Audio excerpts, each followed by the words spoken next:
I left balancers, so now I can make low effort patch reviews and code content. But at least, unlike a certain other Undercards ex-YouTuber, I actually know a tiny bit about the game, so maybe this won't be terrible. I'm gonna start with the new cards, then I'm gonna move on to balancing, just from left to right, top to bottom. Well, all of this actually sucks, except the barrier. I'm gonna go one by one, explain why, but all of these cards are garbage, except Mew Mew Wand, which is just mediocre. Sidewalk Frogget is hot garbage. It's just a stat stick card, which is, what Froggets are all about. All Froggets spam stats, and this spam stats. But the problem is, I think that Froggets never really run out of stats to spam. Like, even if they're facing stall, then not a lot of games end in the way that, Froggets literally run out of Froggets. That's not what happens. And versus non-stall, it basically never happens because there's Froggets artifact, so you always have more stuff than your opponent, unless your opponent is playing some very resource-oriented deck. And if the opponent is playing some very resource-oriented deck, then how you lose is by losing the board. So for example, if the opponent is playing something like Totem, then if they manage to trigger their Totem or like a 10 attack pink laser, the Frogget deck is in trouble. But if they don't, then the Froggets can overwhelm before all of that slow stuff triggers and win that way. So it's always about the board. So this isn't particularly great on the board. If we compare this to like actual Frogget, we'll find that it's not the greatest stats, and it compensates for this by giving, just more bodies. So not a great card in my opinion. Won't help Froggets much. I will say that because this is a loop card, it's kind of a draw. It's not a real draw, like you don't really draw a card from your deck, but if you're playing Froggets, then most of your stuff will be just stats anyway, and this gives you stats, so, it's kind of a draw card type of thing. I don't know if Froggets really have a shortage of draw options available to them though, but yeah. And outside of Froggets, Anime Sword is just a better card. So I don't think this is good. I don't think this will make Froggets competitively great. I might be wrong. I will say that this card will be included in Frogget decks, mostly because the tribe is so small. But I don't think this will, be the final push of Froggets into tier 1. Also, I kinda find it hilarious how this is just Frogget, but on the ground. Like, the name is literally Sidewalk Frogget. It's literally just a Frogget, but, standing on the ground instead of the card border. Like, the base Frogget card sprite is on the card border of the, this little monster icon. Well, this one, it's smaller and it's standing on the ground, and that's all the difference. The sprite is also different, but it's literally just a tribe icon. You can see this very small Frogget in the corner, that's the tribe icon. That's, it says it's a Frogget. And so it's this icon, but like enlarged. That's just hilariously lazy. Anyway, moving on, Recycle Bin. Recycle Bin is garbage. You may laugh now. So, this card will not be used in any generic deck. Like, if you're playing a generic midrange or a generic control deck, you're not gonna use this because it's inconsistent and it's understudded. Like, a 5/4/5 is not great stats, and what it gives you is a random spell. You can't be sure if it's gonna be useful to you or not. More often than not, it's not gonna be useful. So instead, what's really worse analyzing about this card is the fact that it can shift its spell pool via buffs. So, for example, if you buff this to 6 HP, it will give you 6 cost spells. And actually, the 6 cost spells is a very good range because there are only 3 spells that have 6 cost, and 2 of which are hard removals. It's Expulsion and Headshot, and the third spell is Cold Winter, which isn't actually a bad spell, but it's, not a hard removal. So we need to take a look at 2 other cards which compete with this thing, and the first one is Noel Coaster. Noel Coaster has a similar niche in that you're hunting for specific spells more often than not, but it has a lot of upsides. It has 3 upsides mainly. And the first upside, and the least important upside, is that it's much better at any other spell pools than safe cost. because Recycle Bin is just one card, while if you get Null Coaster to like 4 cost or 5 cost, it's gonna let you choose between 2 cards, so slightly less RNG. The second upside is that you can buff Null Coaster to be 8 cost or 10 cost, and these are important benchmarks as well, because 8 cost is Petrification and 10 cost is Silly Strings. You're guaranteed to get those 2 spells, so that's like common Null Coaster picks. There's also 9 cost, which is Powerhouse, but it's less commonly seen. Okay, and the third upside is that you actually don't pay for the spell. Null Coaster casts it for you. So if you buff it to 6 cost, it's gonna be a 6/5/6 that casts Headshot or like Expulsion, which is pretty good. While if you buff this to 6 HP, then it's gonna be a 5/4/6, but you also need to pay for the Headshot. So all of that makes Null Coaster, in my opinion, strictly better. Because, yeah, Null Coaster has a condition, but it's not really a hard condition, like you just have to play spells. And for 8, 9, 10 cost, yeah, you might need to like work a lot for it. But for 6 cost, I think most decks that are in bookshelf can manage 6 cost. So the second card that competes with Recycle Bin is Snowden Cyan. Snowden Cyan is a 4/4/5 with a much simpler condition. You just need to play a spell last turn, and it's better in every way. It gives you a selection of 3 spells instead of, you know, one random one. It has a better spell pool than 4 or 5. It doesn't have a better spell pool than 6, but even that's debatable. And well, it also reduces cost of the spell on top of that. The condition is also very easy. I think it's even easier than buffing this to 6 HP. So I think this card is outclassed. It won't see play in generic decks, in like decks that are very stat oriented or very like, you know, very straightforward without any space for things like Null Coaster or Snowden Cyan, which are conditional. What I'm trying to say is that this thing being unconditional doesn't do it any good. And if it tries to compete with conditional cards, it fails every single time. I will say that this is recruitable. So Bravery can get this, it's gonna be 6 HP by default, and yeah, it can give like random expulsions, random headshots. I don't know if it's relevant even in that case, because Void Laser, when it was 4 gold, was in the Bravery pool and nobody ever complained about it, so that doesn't save the card. So what do you want? I've talked about this patch in like text format when it released, and I did not understand this card. I thought that the copy that it gives with the loop, it's like the initial card, and then there's the copy it gives with the loop, and that copy, which is like 775 or 757, it won't proc the damage or debuff effect. It actually does proc it, but I think this card is still very underwhelming. It's 14 gold in total. Both of the cards are understated, so even the loop card is understated, I think, because yeah, the debuff, mostly HP debuff, is pretty great, but I think that if we compare the 775 to Control Panel or the 757 to Father Alvin, I think that both of these cards in a vacuum have a more powerful upside than minus 2 HP. So I think both of these cards are understated.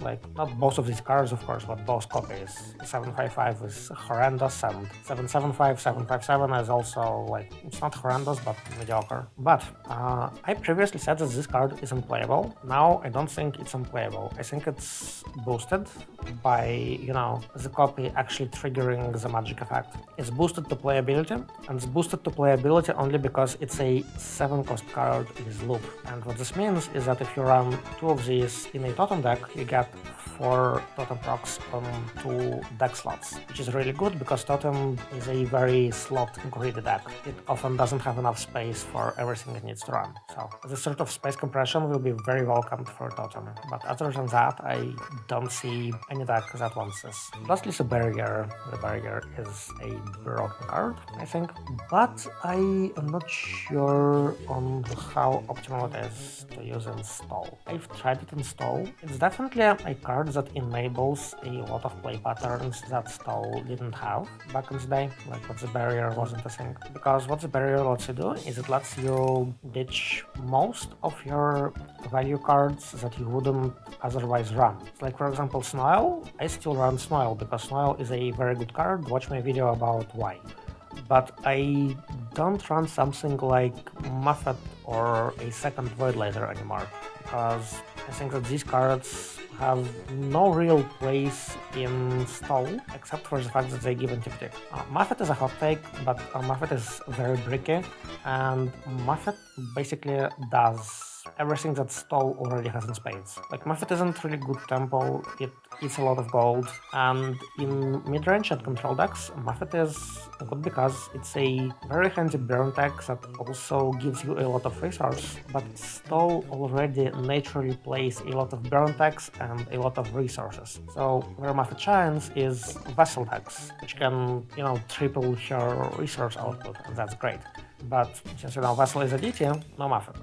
No Void Laser, no tempo loss cards. And that's pretty scary, because if Stall can just afford to not run any tempo loss cards, it starts running shit like Maynax. It starts running shit like Loren, very underrated card. There were attempts to run Loren in Stall decks before, but it just didn't make the cut because Stall decks were so hungry for deck slots because they had all of this shit to bounce, but now they don't. They can just play the barrier, and if anything out fatigues them, then it's 30 face damage. So suddenly Stall has access to all of this new stuff that's not really new, but it's new for Stall, like Maynax, Loren. I myself ran 3 resurrections. I previously didn't have space for more than 1-2 resurrections. Now I run 3, and it's like the best thing ever, because resurrection is an awfully versatile card, and Stall is now much more consistent than before.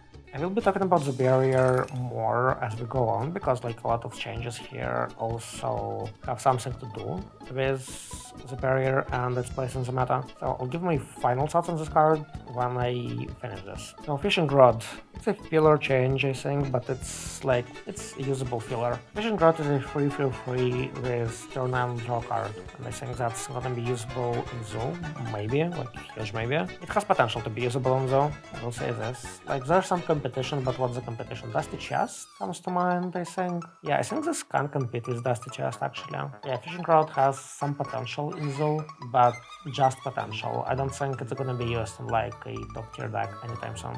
Unbank Flavi is just a filler change, no difference whatsoever. It's gonna be made by this buff. Allergic Timing is very funny, because it's actually a nerf. All the Allergic Timing was unusable because it was bugged, but before the bug, it was actually usable, and it read whenever you play a Timing, deal 1 damage to resistant all monsters. This is a nerf for 2 reasons. One is that you cannot proc this more than 3 times ever. So it doesn't count itself, it says other. So the maximum to procs is if you play this and 3 times. While old Allergic Timing could be procced more than 3 times if you hit it with a School Timing. So School Timing is now worse in Timing decks because of this.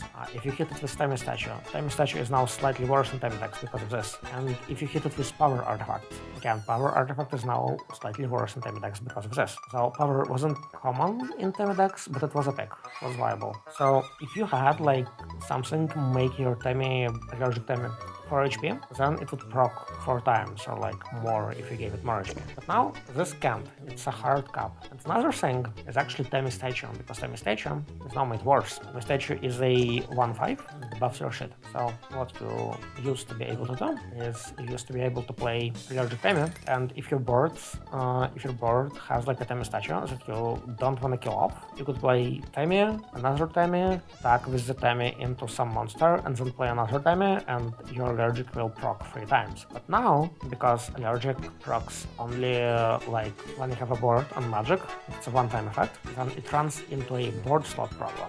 Stuff like Timmy Statue, or even stuff like Hattie, if you play Hattie, I don't know, I'm just giving examples. So anything that you want to stay on the board is gonna cut the potential damage output of Allergic Timing, which is just not a problem that the old version of the card had, because, Timmies are so fragile. You can ram them into anything, they'll die. No such thing. So Allergic Timing was actually nerfed severely. I find this extremely funny because this is a nerf to Timmy decks, and Timmy decks haven't been decent ever since Big Bomb Adrenaline. And even in Big Bomb Adrenaline, Allergic Timing wasn't played. It was just Timmys, Timmy Eggs, and Bob for more charges. It was just charge spam. It wasn't really a Timmy deck. Yeah, Allergic Timing is just not a card right now. You know what else is not a card right now? That's right, the next fucking change in this update. Giga Queen has been murdered. Which is funny because Giga Queen while Diamond Skill was actually bad. Like, it was dog shit last season. Unless you run it in a very specific way, which was use it not as an offensive finisher, because it sucks as an offensive finisher, but you could use it as a fatigue printing machine.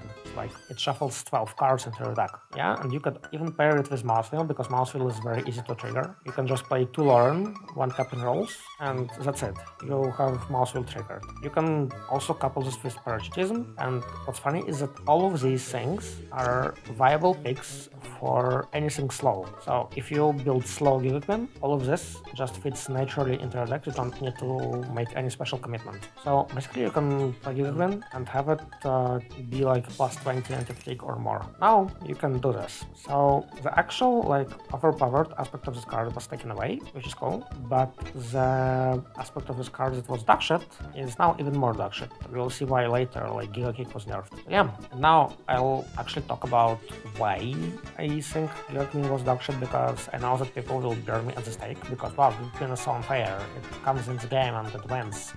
Yeah, it only feels unfair because it just comes into this game and either insta-wins or insta-loses, and that's not good design for a card.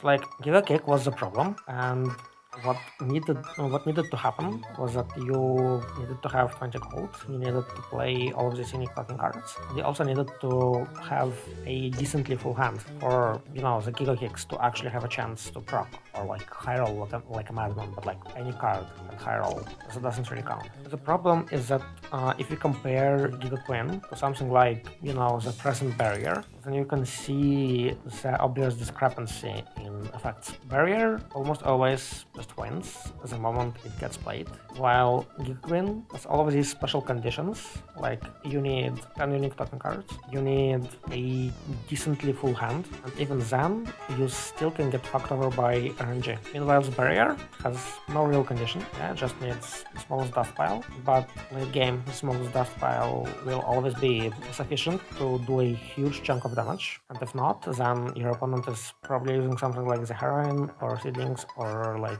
Roll Determination, which are very specific cards. I'm not saying they're bad cards, but I am also not gonna say that being forced to run the Heroine to not die to this card is something that I like. Even if you compare it to older cards, like you can compare it to Kiara, for example.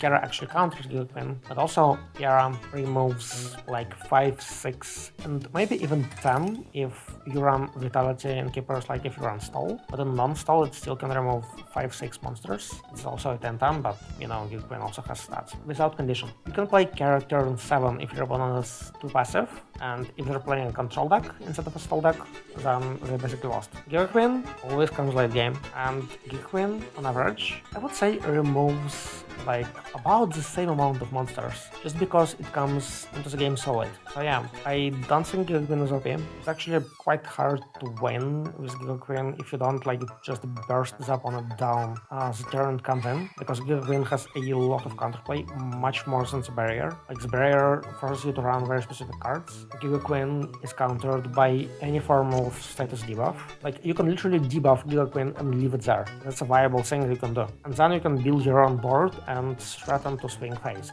Because if they kill their own Giga Queen into your stuff, they don't get it back immediately, so there's no taunt in your way. So if they kill it on their own turn, they take a big chunk of phase damage from your board. So yeah, very counterable card, very slow card, the slowest one in the game, and nerfing it like that is like the worst way to nerf it, I think. Because they took the one thing that was good about this card. It was too good, I can see it. Like, yeah, the fatigue spam was absolutely apeshit. But they take that one thing, they completely eviscerate it, and they provide absolutely no compensation. Like, this is just murder. This card is dead. Your GT fragments are gone. I will say that I talked with, you know, the only balancer that actually balances, because, like, you know, strike happened and all that. And he said that Giga Queen is a temporary change, but please don't disenchant her if you disenchant DTs. Actually, don't disenchant DTs in general, but you know, this is the worst DT, like, by far right now. So if you still think of disenchanting it, don't. It's gonna come back probably. Anyway, Big Bob. This is not a real change. This was done just to disable the carousel combo. We can can move on. Okay, maybe it's gonna be useful in Zoo Kindness, but huge maybe. Metaton exists. Bad. Skip. Next. Receptionist 1. So, Receptionist 1 was a bullshit play turn 2, not can be played turn 2. Overall, I like the change, but I will say that this doesn't solve all the problems of this card. Because I think, personally, that this card is a fucking balancing nightmare. If you hit this thing twice, you're in big trouble. And I don't think that's okay for this card to have. So what they did is they made this card more consistent. Because Old Receptionist, if it was played turn 2, it was very, very hard to deal with. But later in the game, it fell off considerably because it could be traded with like a lot of things in one hit. Now, this Receptionist, 6 HP, is a benchmark. And in Kindness, which, you know, the soul that loves Receptionist the most, it's gonna be 7 HP. And 7 HP is very, very hard to get rid of in one hit. A lot of things in this game have 6 attack. Very few things in this game have 7 attack. So in later stages of the game, this is gonna demand the same amount of like care than Old Receptionist demand turn 2. I don't think +1 cost is enough to justify this, because if we use like the most crude method of counting stats, then if you hit this thing twice, then it's like a 4/6 that also gave buffs. I mean, where stats don't work like that, but also if you hit this thing twice, first of all, it hit your things twice, so it dealt 6 damage to your board, which is already good for a 6 cost card, and on top of that, it gave like all of these buffs. Yeah, I'm scared about this card. Giant Toilet is just business dude. There was absolutely no reason to rework this card, and even if you want to rework this card, like at least make it funny, because I know that some people think 99.99 is funny. I think 99.99 is funny. The only problem I have with this card is that Business Dude is literally the exact same thing, but you know, better. Like, yeah, Business Dude doesn't get 99.99, it gets like 40/40, but come on. Unless you're facing something that spams max health boosts, it doesn't matter, you're still gonna kill them on one hit. Like, what gives? Yeah, funny card, unfortunately, it's literally a carbon copy of another card in the game, and I think that's just very lazy, like disappointingly lazy. Papyrus change, this is a soul change. Papyrus was a good legendary, but that was just it. It was a good legendary. 6 face damage for 11 was never really oppressive. Like, yeah, it was a finisher, but again, look at Kazdan. If Papyrus is 12 cost, why isn't Kazdan like 13 cost? I don't know. Why isn't Biker Lancer 8 cost, actually? Yeah, I think you see my point. Like, Papyrus is much too expensive for any real aggro to run it and not face severe issues with, like, bricking. And even if aggro wants to run an expensive finisher, you know, just use Crash Dime, just use Chris. You can even use placeholder Chris. Yeah, Papyrus was a viable option for an expensive finisher, but that was it. And as for the board clear potential that it had, it was never really used back when we just gave it armor. You know, the armor buff came before the charge buff. So what this does is screams Salt nerf to me, and this is because, you know, all the good balancers left. Will this kill the card? No, it will just make it less fun to use, because ultimately no card in the game provides what Papyrus provides, and it was used not because of its power, but because of its versatility. It's still every bit as versatile at 12 as it was at 11, but it's just gonna be less fun. That's it. Like, no deck in the game that ran Papyrus sees this change and stops running Papyrus. And also, no deck in the game that ran Papyrus sees this change and experiences any considerable drop in win rate after this change. Like, this just does nothing except make Papyrus like more expensive. I mean, when you put it like that, it sounds like something I shouldn't say because it's obvious and everyone can read, but you know, I'm just trying to say that this change is filler, but it's funny filler because it's salt filler. For help, 5 cost. I think this has the potential to be broken, purely because Call for Help DT wasn't really a weak deck. Like, that slime is still relevant, Fox Bodyguard is still relevant, Mirror is still a huge presence. Like, none of these cards were weak. Call for Help DT wasn't weak. So basically, they buff a tier 1.5 deck for no reason whatsoever. Why? I have no idea. That's all I'm gonna say about this. And also, this thing is in the same patch as Barrier. And Barrier isn't just a card for stall, it's also a card for breaking stall. So what you can do is you can assemble some defensive Call for Help with like your standard block lore Arabic hole shit, but also you can do something like main access, Fox Bodyguards, like some kind of defensive package, like Impedancer Metaton into Ralsei, Butler Ralsei, and what you can do is finish it off with Barrier. So if you ever run into stall that punishes you for having this like defensive core, you can just say fuck you stall and deal like 30 damage to them. And if you're running into something like mid-range, then you still have enough tempo to, you know, actually play the game versus mid-range. Also, Determination has this very funny spell called Royal Determination, which counters the barrier completely. And Call for Help decks love using Royal Determination because they feel the spell fast, and Royal Determination likes feeling the spell fast. There is like some competition from Heroine, and Heroine is usually preferred, but if not, then this is generally something that's gonna be worth looking into because of the barrier. Right, so Giga Punch, Giga Kick. I don't want to comment on this because Giga Queen is that. I will say that this is quite funny to me because Giga Punch is now potentially a burst option. So, like, you know, if you run any deck that can get monsters after Giga Queen, and the main ways to do this is Garrison and Bravery. But like, if you do that, then there is a high chance that you can, in fact, clear board. Then you play this on a monster that can attack, and you attack, and like, that's free burst damage. You know, the free burst damage that was removed from Giga Kick. And like, even if you don't play Garrison and something like that, it's not gonna be uncommon with Giga Queen either, because Giga Queen can easily clear board with Giga Balls and Icy Blast. Chaos Bomb, not a real change. The real change is Javel's Tail. Javel's Tail is a change that I suggested, and also it's a change that I don't like. Because when I suggested Posto Javel's Tail, I said that we need to test this card extensively because of Will and because of Cage Jester.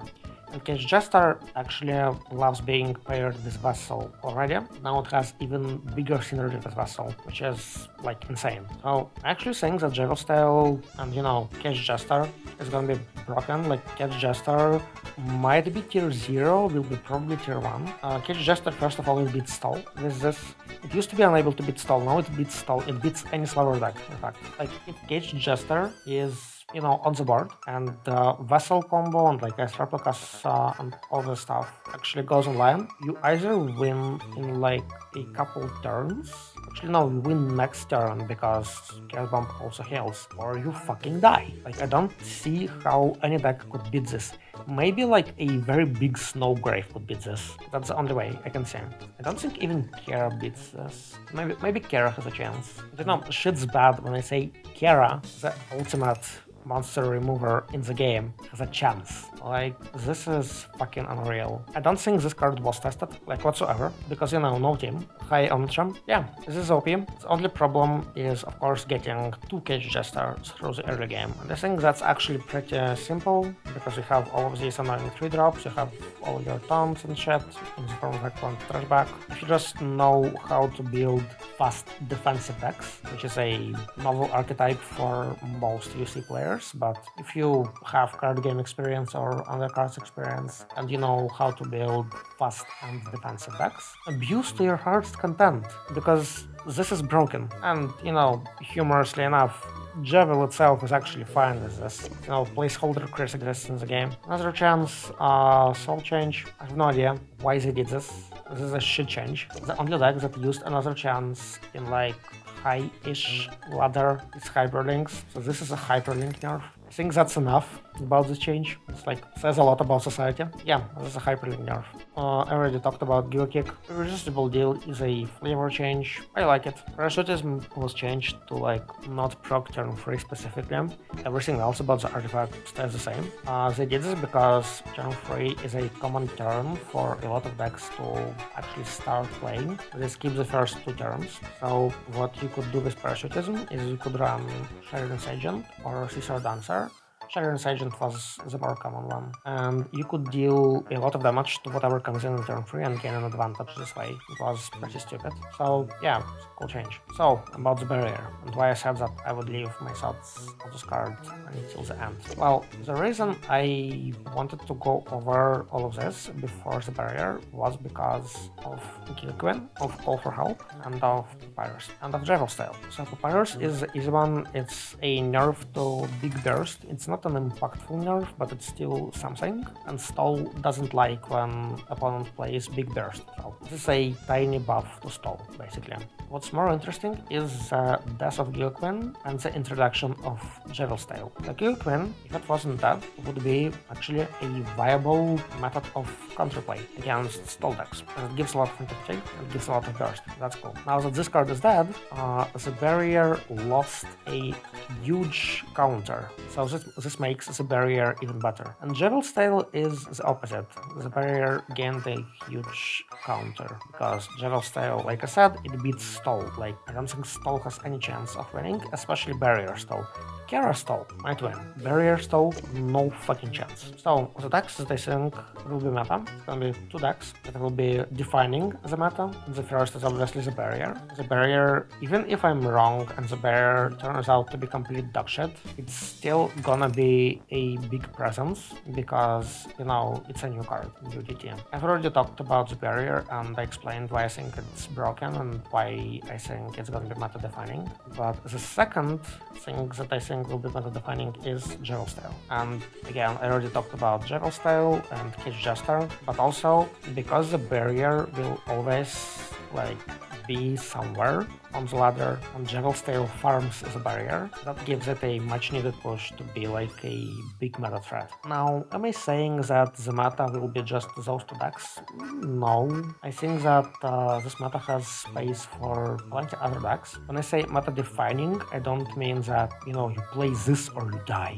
No, all of these decks have counterplay, all of these decks have non-perfect matchup spreads, and what I mean by meta defining is that they will force the Undercards meta to be in a certain way. Like, we might see more heroine, for example, because of the barrier. So that's what I mean by meta defining. We might see more DT, much more DT, because DT is a prime stall pick.